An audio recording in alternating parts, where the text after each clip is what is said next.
I'm curious from your perspective, as curator of the show, what you're trying to convey and why you chose the works that you did in relation to death. And did you, I'm not familiar, sort of what statement you're trying to make by what you chose.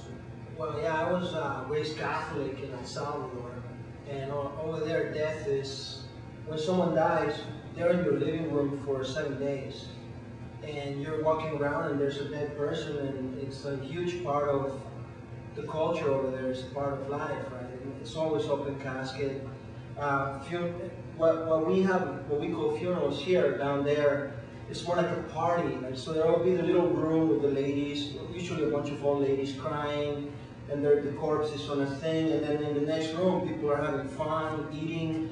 I knew guys would just go from wake to wake, I think it's kind of funny because I'm a very happy person. I'm pretty happy-go-lucky.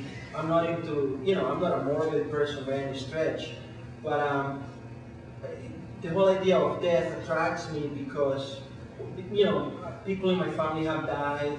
I have, when my grandmother died, I took photographs of her. I still have her photo at home.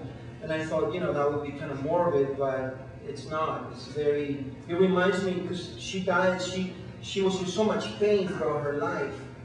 And she had gone, insane in her later years. To me, that photo of her dead represents a great deal of happiness for my grandmother and for me, because it made me happy that that she no longer has to feel that pain. So I guess being in our culture here, we experience death through television. You see a guy getting shot, and it just goes backward, and boom, and there's jump cut to the next scene.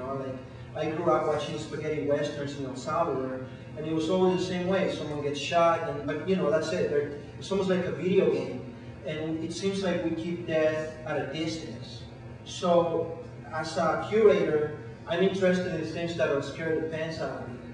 I never really want to do things that are like kind of cool, that I think that, everyone will love them, so I should do it. I always do things because they scare me.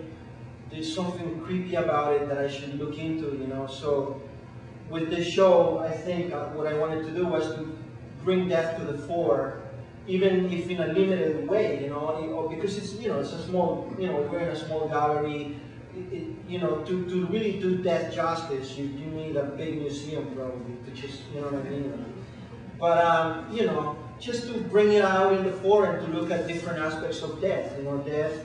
Death has, death and violence somehow are connected in our culture, and death in popular culture, death as transcendental experience. Like if you look at Jack's photographs, you get the feeling that there is a transcendence in death that this person has that maybe in life they maybe didn't have, because a lot of the people who throughout history ended up in research, a lot of those people were body snatched. Like a lot of those people were even murdered and sold to the medical profession. Things have changed now, but up until the early 20th century, that was the case, and I suspect in the third world that's still, probably prevalent. So, pretty much that's my attraction to it. I mean, I grew up with death, and yeah, it's really interesting to be able to look at it's an unsavory subject, and it's interesting to be able to look at it in a sort of in a close way.